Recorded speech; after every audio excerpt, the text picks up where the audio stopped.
चलिए शुरू करते हैं आज का ये खास विश्लेषण। आज हम काला कद्दू के परिवार की एक ऐसी कहानी पर नजर डालने वाले हैं जो शुरू तो होती है एक बहुत ही आम सी स्ट्रीट फूड की लालसा से, लेकिन आगे चलकर ये एक ऐसा खौफनाक मोड़ ले लेती है जिसकी किसी ने कल्पना भी नहीं की थी। इसे हम मोमो की लत, एक चेतावनी भी कह सकते हैं। तो चलिए इसमें गहराई से उतरते हैं और एक बहुत ही अहम सवाल से शुरुआत करते हैं। क्या सिर्फ 15 दिनों तक लगातार मोमोज खाने की कीमत 1 लाख रुपए तक पहुंच सकती है? मतलब सुनने में तो ये बिल्कुल नामुमकिन और अजीब सा लगता है ना। आखिर सड़क किनारे मिलने वाला एक सस्ता सा स्नैक इतनी बड़ी मेडिकल इमरजेंसी में कैसे बदल सकता है? यही वो मुख्य पहेली है जिसे आज हम सुलझाने वाले हैं। अब जरा इस स्थिति की कल्पना कीजिए। तेज बारिश हो रही है और बीच रास्ते में परिवार की पुरानी कार अचानक खराब हो जाती है। पिताजी पहले से ही इस कार पर बार बार होने वाले खर्चों से बुरी तरह झुंझलाए हुए हैं और दूसरी तरफ बच्चे कार को धक्का देने से कतरा रहे हैं। उनका बहाना क्या है कि बारिश में भीग गए तो बीमार पड़ जाएंगे। ये एक ऐसा टिपिकल पारिवारिक तनाव का पल है जिससे हम सब आसानी से जुड़ सकते हैं। खैर, इसी फ्रस्ट्रेशन और इंतजार के बीच कहानी एक बिल्कुल नया मोड़ लेती है। अब मैकेनिक का इंतजार हो रहा है, सब कार के अंदर फंसे हैं और तभी बच्चों की नज़र एक ऐसी चीज पर पड़ती है जो अच्छे भलों की नीयत डगमगा दे। बाहर झमाझम बारिश और सामने सड़क किनारे एक गर्मा गर्म भाप छोड़ता हुआ मोमोज का ठेला। बच्चों ने सुबह से कुछ नहीं खाया है, ऐसे में ये नज़ारा उनके लिए किसी बड़े आकर्षण से कम नहीं है। बस यहीं से उस प्रलोभन की शुरुआत होती है जो आगे चलकर एक बहुत बड़ी समस्या खड़ी करने वाला है। और उस ठेले वाले का कॉन्फिडेंस तो देखिए, वो बहुत ही गर्व से कहता है कि इस बारिश के मौसम में अगर मेरे हाथ के बने 60 रुपए प्लेट वाले मोमोज खा लिए ना तो उंगलियां चाटते रह जाओगे। अब पिताजी तो बाहर का खाना खाने से साफ मना कर देते हैं, लेकिन ये ठेले वाला भी पक्का व्यापारी है। वो बड़ी चालाकी से बच्चों को एक मुफ्त मोमो चखने के लिए दे देता है। अब आप तो जानते हैं ये फ्री का सैंपल कैसा जादू करता है। बच्चे पूरी तरह से उस स्वाद के दीवाने हो जाते हैं। और ये चीज बहुत ही शानदार तरीके से उस मुख्य संघर्ष को हमारे सामने लाती है जो इस पूरी घटना की असल जड़ है। एक तरफ है घर का बना पौष्टिक खाना जैसे करेले की सब्जी, रोटी और आलू की टिक्की जो शरीर के लिए फायदेमंद है, और दूसरी तरफ वो मसालेदार जबरदस्त लत लगाने वाले सड़क किनारे के मोमोज। सच कहूं तो ये सिर्फ 2 तरह के खाने के बीच का चुनाव नहीं है, ये स्वाद और स्वास्थ्य के बीच की एक बहुत बड़ी जंग है जो अमूमन हम सब के घरों में देखने को मिल ही जाती है। तो इस स्वाद की जंग का नतीजा क्या होता है? घर पर एक जबरदस्त विद्रोह। काला कद्दू अपनी माँ के बनाए करेले को देखकर बुरी तरह भड़क जाता है। वो घर के खाने को पूरी तरह से नकार देता है और ये नाटक शुरू करता है कि अरे मेरा पेट तो गैस से भरा हुआ है, मुझे कुछ नहीं खाना। असल में ये सिर्फ एक नखरा है जिसके जरिए वो घर के इस हेल्दी खाने से बचना चाहता है ताकि वो बाहर जाकर अपने वो पसंदीदा मोमोज ठूस सके। लेकिन पिताजी इन नखरों को बिल्कुल बर्दाश्त नहीं करते। उनका स्टैंड एकदम सख्त है। वो साफ चेतावनी देते हैं कि खाना है तो घर का बना खाना ही खाना पड़ेगा और बाहर का कचरा खाने से तबीयत खराब होती है।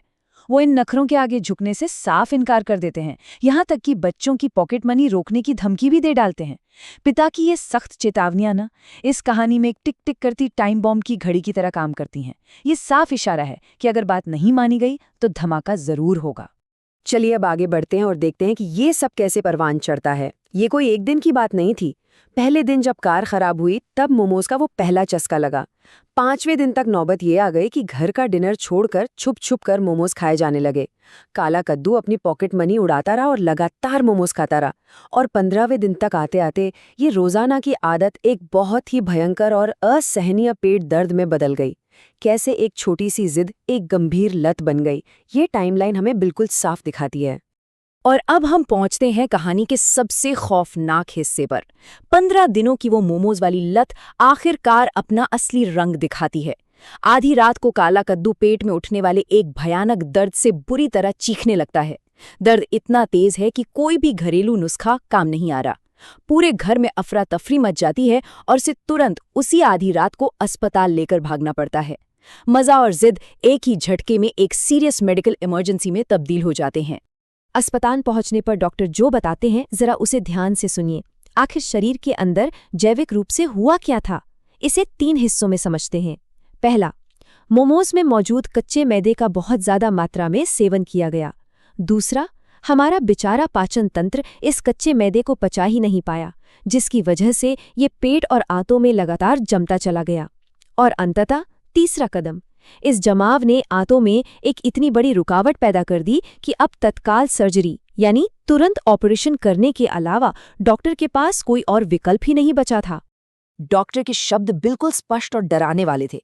उन्होंने साफ कहा, मोमोज का वो कच्चा मैदा पेट में एक जगह पत्थर की तरह इकट्ठा हो गया है, उसे बाहर निकालना ही होगा, हमें अभी के अभी ऑपरेट करना पड़ेगा। ये स्थिति दिखाती है कि संतुलित आहार को नजरअंदाज करने के कितने भयानक नतीजे हो सकते हैं। ये कोई मामूली गैस या पेट दर्द नहीं था, ये एक जानलेवा स्थिति बन चुकी थी जिसे डॉक्टर ने तुरंत भांप लिया। तो यहाँ सबसे अहम बात यह है कि इस पूरी लापरवाही की कीमत क्या चुकानी पड़ी। डॉक्टर ने तुरंत 1 लाख रुपए जमा करने को कहा। जी हाँ, पूरे 1 लाख रुपए। 60 रुपए प्लेट से शुरू हुआ वो मोमोज का शौक अंत में जाकर 1 लाख रुपए के भारी भरकम अस्पताल के बिल पर रुका। ये एक ऐसा करारा झटका था जिसने न सिर्फ बच्चे को भयानक शारीरिक दर्द दिया, बल्कि परिवार की जेब भी पूरी तरह खाली कर दी। ये इस बात का सबसे बड़ा सबूत है कि जंक फूड की ये लत असल में कितनी महंगी साबित हो सकती है। ऑपरेशन के बाद जब बच्चा बेड पर दर्द से कराह रहा होता है, तब पिता के मुंह से वो बात निकलती है जो इस पूरी कहानी का निचोड़ है। वो कहते हैं ना, जब तक खुद ठोकर नहीं लगती तब तक इंसान को यकीन नहीं होता कि सामने वाला सच बोल रहा है या झूठ। और ये बिल्कुल सच है।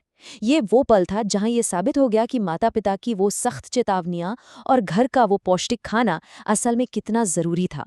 स्ट्रीट फूड के छिपे हुए खतरों को हल्के में लेने की भूल ने एक बहुत बड़ी कीमत वसूल कर ली थी। तो आज के इस विश्लेषण के अंत में एक बहुत ही गहरा सवाल हम सबके सामने है। अगली बार जब भी आपको बाहर के उस मसालेदार फास्ट फूड की लालसा जागेगी, तो क्या इस सुविधा और स्वाद की वो असली कीमत आपको याद रहेगी? जो चीज़ कुछ पलों के लिए हमारी जुबान को अच्छी लगती है, वो हमारे शरीर के लिए कितनी खतरनाक और हमारी जेब के लिए कितनी भारी पड़ सकती है, ये इस कहानी से शीशे की तरह साफ हो जाता है। उम्मीद है कि ये विश्लेषण हम सबको अपनी खान पान की आदतों पर एक बार फिर से विचार करने के लिए जरूर प्रेरित करेगा।